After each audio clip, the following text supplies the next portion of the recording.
بسم الله الرحمن الرحيم. الله ولي الذين آمنوا يخرجهم من الظلمات إلى النور والذين كفروا أولياؤهم الطاغوت يخرجونهم من النور إلى الظلمات أولئك أصحاب النار هم فيها خالدون. لله إن الحمد لله نحمده ونستعينه ونستغفره ونعوذ بالله من شرور أنفسنا ومن سيئات أعمالنا. من يهده الله فلا مضل له ومن يضلله فلا هادي له. وأشهد أن لا إله إلا الله وحده لا شريك له. أما بعد فإن خير الحديث كتاب الله وخير الهدي هدي محمد صلى الله عليه وسلم وشر الأمور محدثاتها وكل محدثة بدعة وكل بدعة ضلالة وكل ضلالة في النار. أعوذ بالله السميع العليم من الشيطان الرجيم من همزه ونفخه ونفثه. بسم الله الرحمن الرحيم. يا أيها الذين آمنوا اتقوا الله حق تقاته ولا تموتن إلا وأنتم مسلمون. يا أيها الذين آمنوا اتقوا الله وقولوا قولا سديدا يصلح لكم أعمالكم ويغفر لكم ذنوبكم ومن يطع الله ورسوله فقد فاز فوزا عظيما. وقال الله تعالى في مقام آخر: واعتصموا بحبل الله جميعا ولا تفرقوا واذكروا نعمة الله عليكم إذ كنتم أعداء فألف بين قلوبكم فأصبحتم بنعمته إخوانا.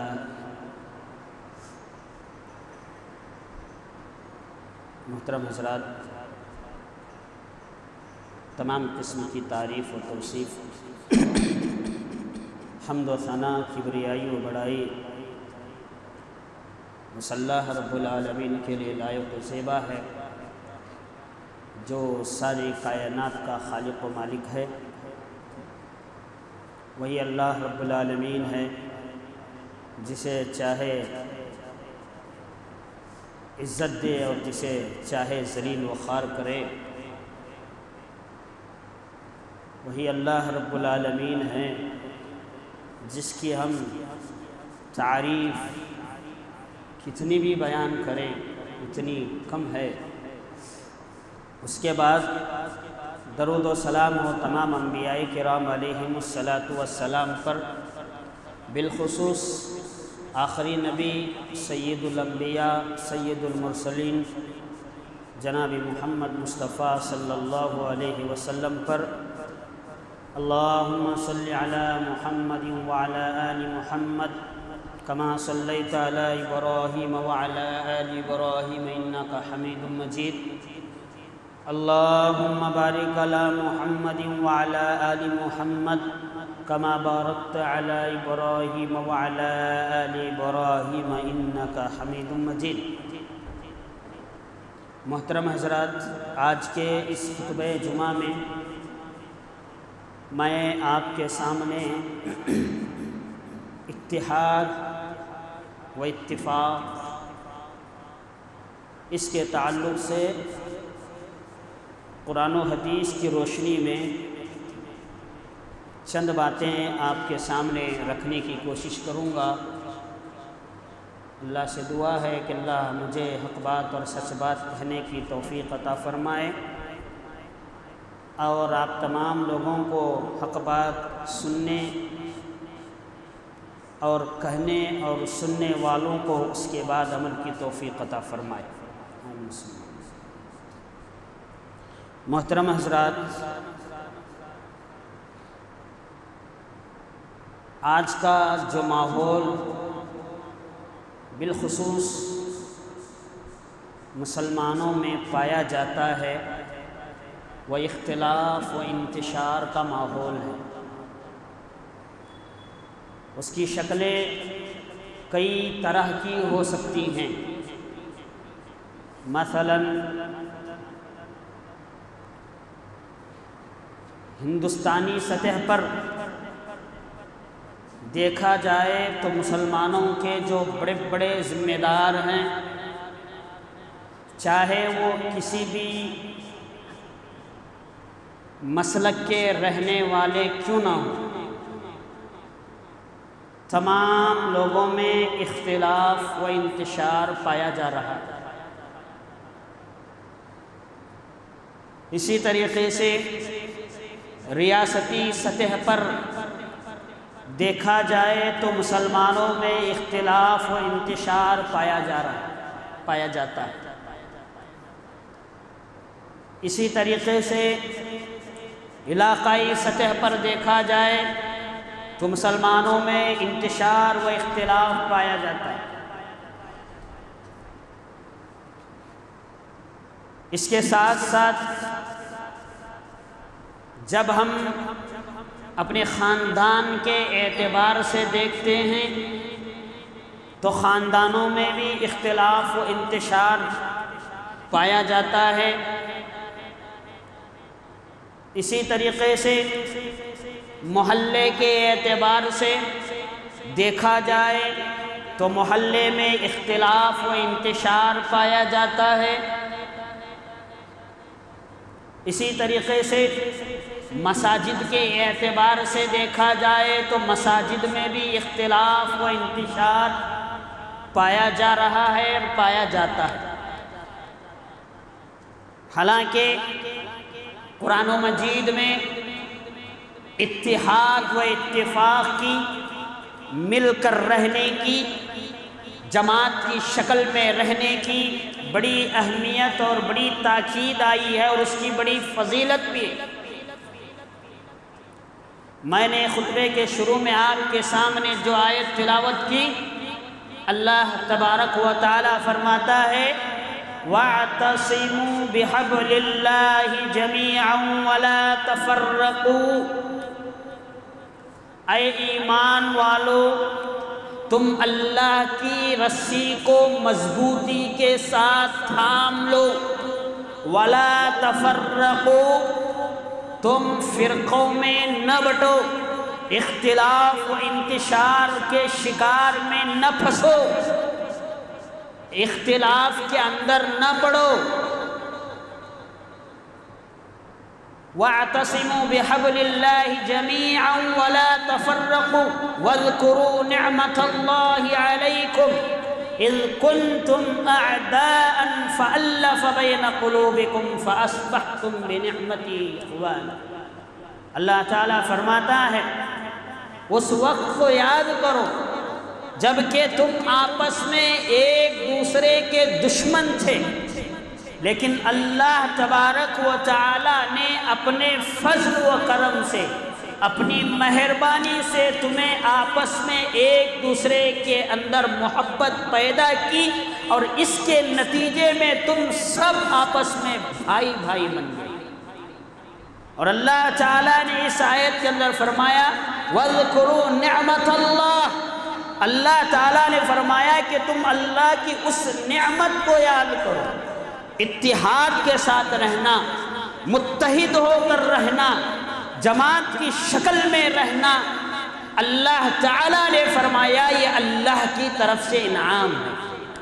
اگر کوئی اس کو مانتا نہیں ہے، اختلاف میں پڑتا ہے یا انتشار کا شکار ہو جاتا ہے، تو ایسے لوگ اللہ کی نعمت سے دور ہیں۔ تو بہرحال اس آیت کی روشنی میں ہمیں بات معلوم ہوتی ہے کہ اہل ایمان کو، مسلمانوں کو متحد ہو کر رہنا چاہیے۔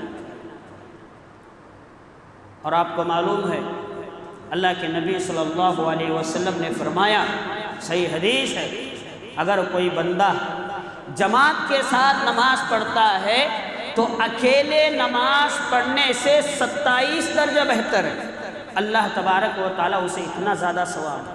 تو اس حدیث سے بھی بات معلوم ہوتی ہے کہ جماعت کے ساتھ رہنا یا متحد ہو کر رہنا، متفق ہو کر رہنا، اتحاد و اتفاق کے دامن کو تھامے رکھنا، یہ کتنی زیادہ اہمیت قرآن و حدیث میں اس کی دی گئی ہے۔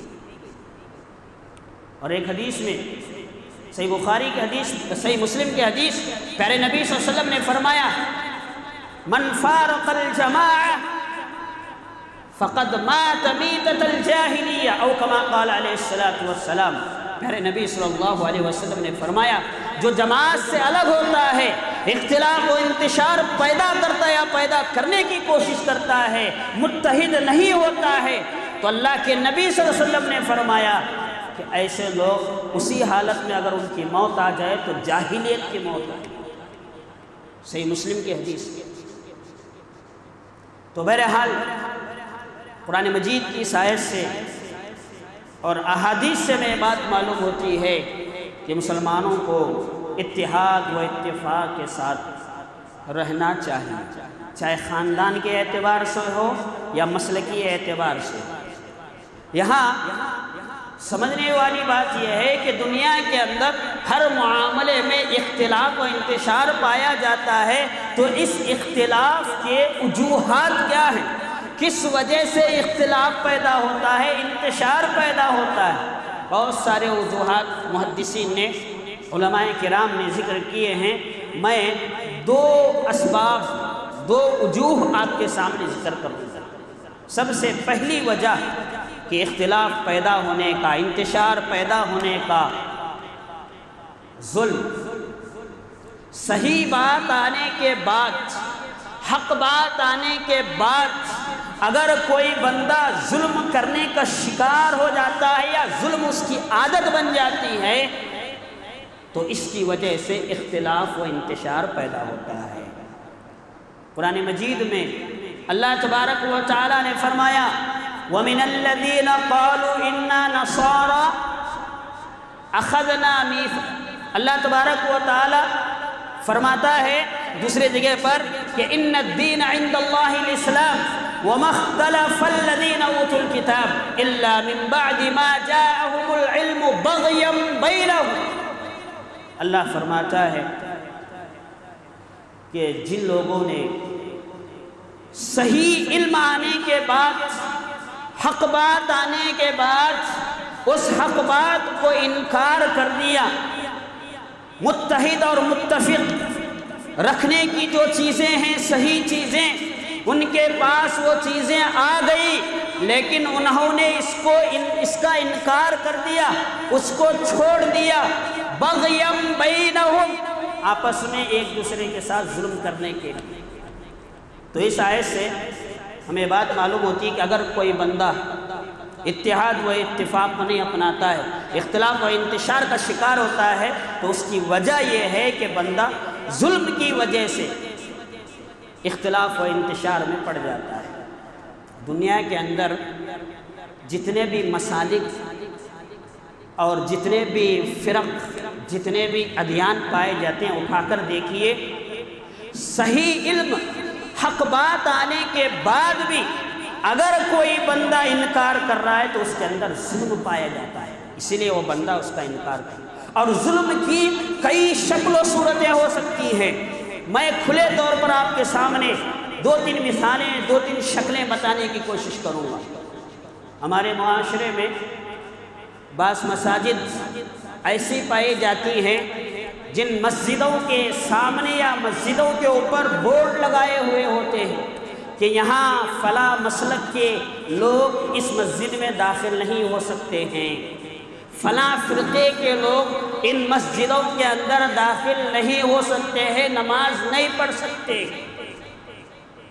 میں ان لوگوں سے پوچھنا چاہتا ہوں کہ جن لوگوں نے اس قسم کے بورڈ اپنے مساجدوں میں لگا رکھے ہیں، ان کو کس حدیث نے یہ حق دیا، ان کو کس آیت نے، ان کو کس امام نے یہ حق دیا کہ مسجدوں کے اندر تم یہ بورڈ لگاؤ؟ کیا یہ ظلم نہیں ہے؟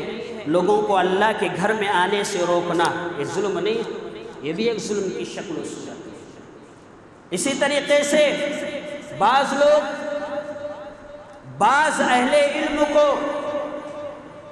مساجد میں بیٹھے ہوئے لوگوں کو جب صحیح بات کی بات آتی ہے، قرآن و حدیث کا مسئلہ آتا ہے، اگر کوئی بندہ قرآن اور صحیح حدیث کا مسئلہ رکھتا ہے تو ایسے لوگوں کو بعض جاہل اور نادان لوگ ان کو ان کا گریبان پکڑ کر مسجد سے باہر کر دیتے ہیں۔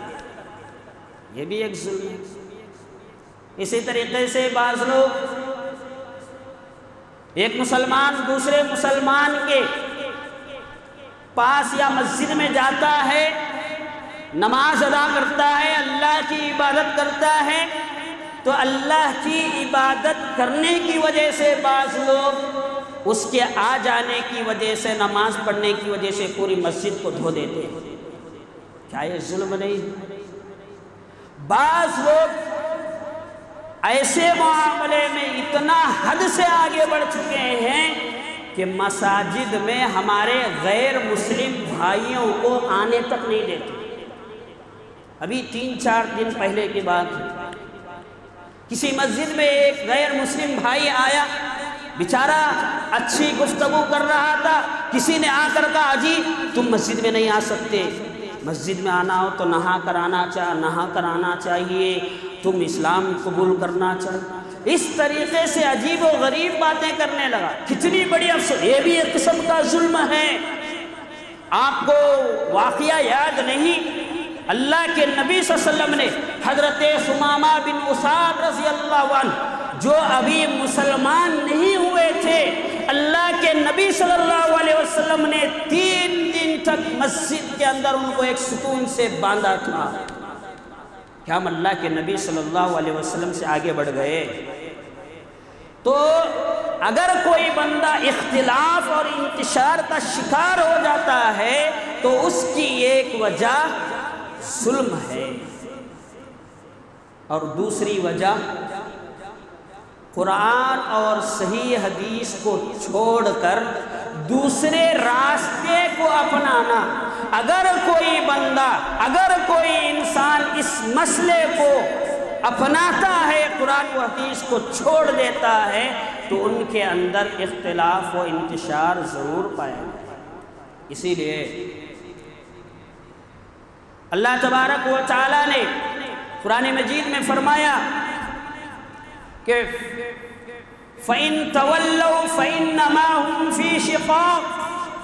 پہلے پارے میں اللہ فرماتا ہے اگر تم صحابہ کرام کے طور طریقے پر، ان کے منہج پر، ان کے راستے پر نہیں چلو گے، فَإِنَّمَا هُمْ فِي شِقَاقٍ، تو تم گروہ بندیوں میں اختلاف اور انتشار کے اندر پڑ جاؤ گے۔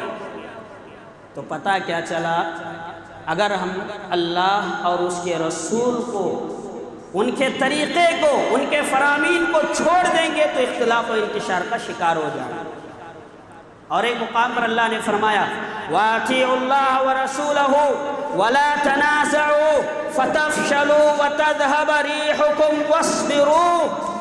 اللہ نے فرمایا اگر تم اللہ اور اس کے رسول کی اطاعت نہیں کرو گے تو اللہ تعالیٰ تمہاری حیثیت کو ختم کر دے گا، تمہاری حیثیت کچھ بھی نہیں رہے گی۔ یہ آیت کا خلاصہ اور مفہوم۔ تو بہرحال ہمیں یہ بات معلوم ہوتی ہے کہ اگر کوئی بندہ اختلاف و انتشار کا شکار ہوتا ہے تو اس کی ایک وجہ قرآن و حدیث کو چھوڑ کر دوسرے راستے کو اپنانا، اس کی وجہ سے انسان اختلاف و انتشار میں پڑ جاتا ہے۔ اگر ہم اختلاف و انتشار سے بچنا چاہتے ہیں، متحد اور اتحاد کے ساتھ رہنا چاہتے ہیں، تو ہمیں کرنا کیا ہوگا؟ سب سے پہلا کام قرآن و حدیث کو مضبوطی کے ساتھ پکڑنا ہوگا۔ جو صحیح دین ہے، جس کو صحیح اسلام کہا جاتا ہے، اس پر عمل کرنا ہوگا۔ اگر ہم صحیح دین پر، قرآن اور حدیث کو مضبوطی کے ساتھ پکڑے رہیں گے تو اختلاف و انتشار کا شکار ہم نہیں ہوں گے۔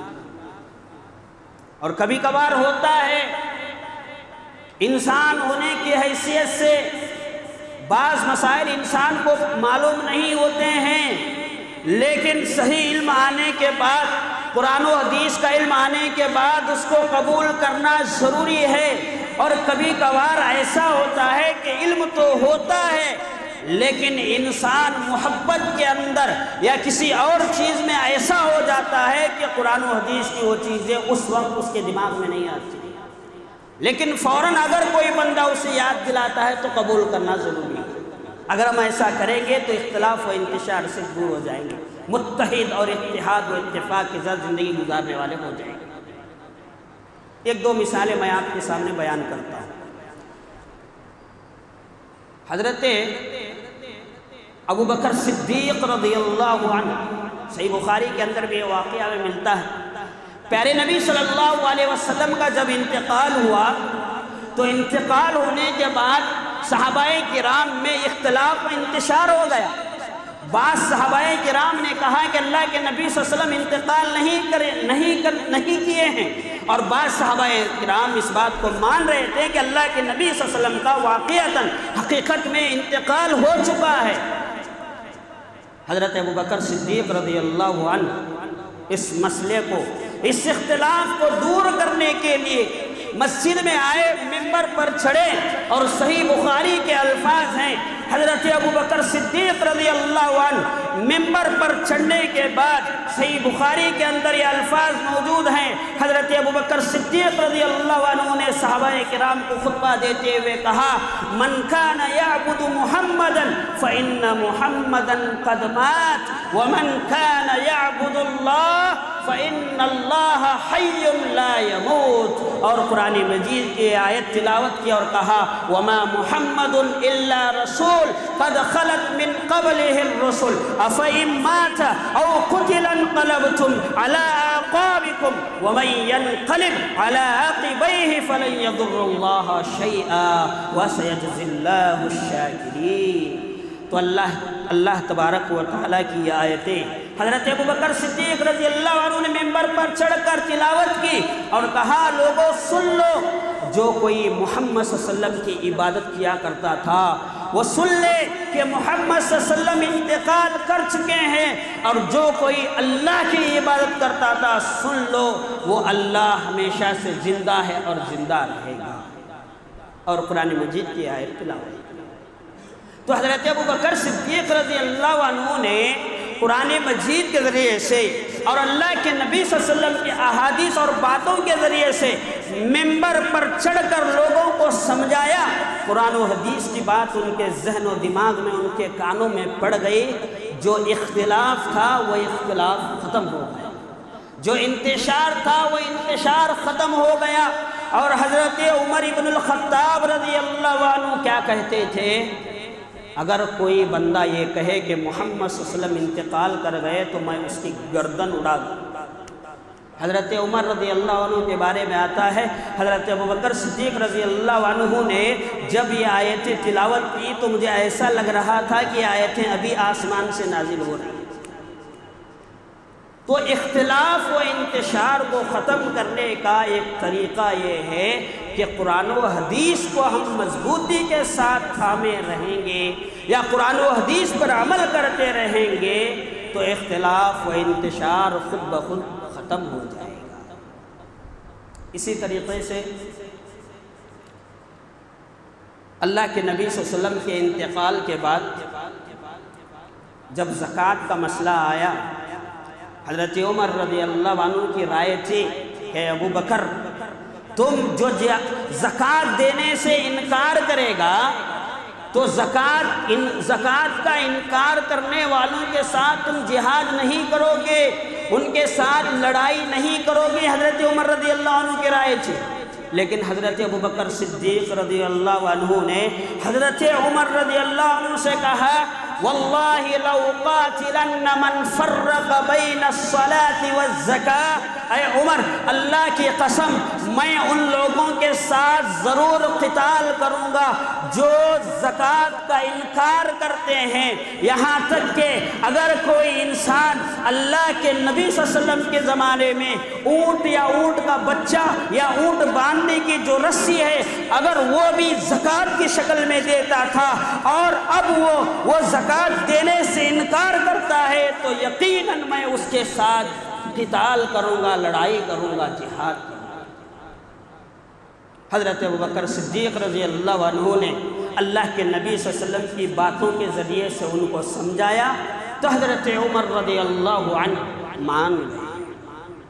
اور اس سے بڑھ کر یہ کہ ہمارے معاشرے میں، ہمارے مسلم معاشرے میں بہت سارے اختلافات ہوتے ہیں، لیکن بڑے افسوس کے ساتھ کہنا یہ پڑتا ہے کہ اس پرفتن ماحول میں، ایسے نازک دور میں بھی ہم مسئلے مسائل کو لے کر ایک دوسرے کے ساتھ دشمنی، عداوت اور نفرتیں، وہ اس کا چہرہ دیکھنا گوارا نہیں کرتا، یہ اس کا چہرہ دیکھنا گوارا نہیں کرتا۔ دونوں ہیں مسلمان، اپنے آپ کو مسلمان، ان کا بھی قرآن ایک ہی ہے، ان کا بھی قرآن ایک ہی ہے، وہ بھی اللہ کے رسول کو مانتے ہیں، یہ بھی اللہ کے رسول کو مانتے ہیں، لیکن تھوڑے بہت مسائل میں اختلاف ہو جاتا ہے تو اگر وہ انصاف پسند آدمی ہے تو قرآن اور صحیح حدیث کی بات آنے کے بعد اس کو قبول کر لینا چاہیے،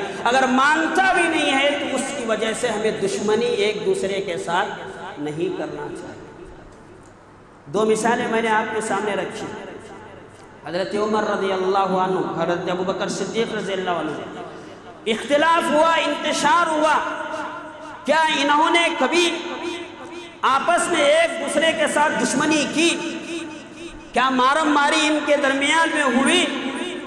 کبھی بھی حضرت عمر رضی اللہ عنہ اور حضرت ابوبکر صدیق رضی اللہ عنہ کے درمیان میں اختلاف و انتشار ہونے کے باوجود بھی عداوت اور دشمنی اور نفرت پیدا نہیں۔ اسی طریقے سے غالباً جنگ احد کے موقع پر مال غنیمت آیا تو مال غنیمت آنے کے بعد مال غنیمت کے ساتھ ساتھ جو قیدی آئے تھے ان قیدیوں کے ساتھ کیا سلوک کیا جائے، کیا برتاؤ کیا جائے، یا انہیں چھوڑ دیا جائے، فدیہ وغیرہ لے کر، یا انہیں قتل کر دیا جائے۔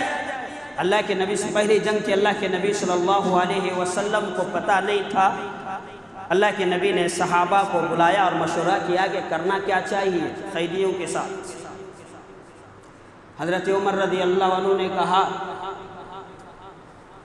کہ جو قیدی اس جنگ میں آئے ہوئے ہیں ان کے رشتہ داروں کے حوالے کر دیں، وہ ان کے رشتہ داروں کو قتل کر دیں گے اور معلوم ہو جائے کہ ہم اسلام سے کتنی محبت کرنے والے ہیں۔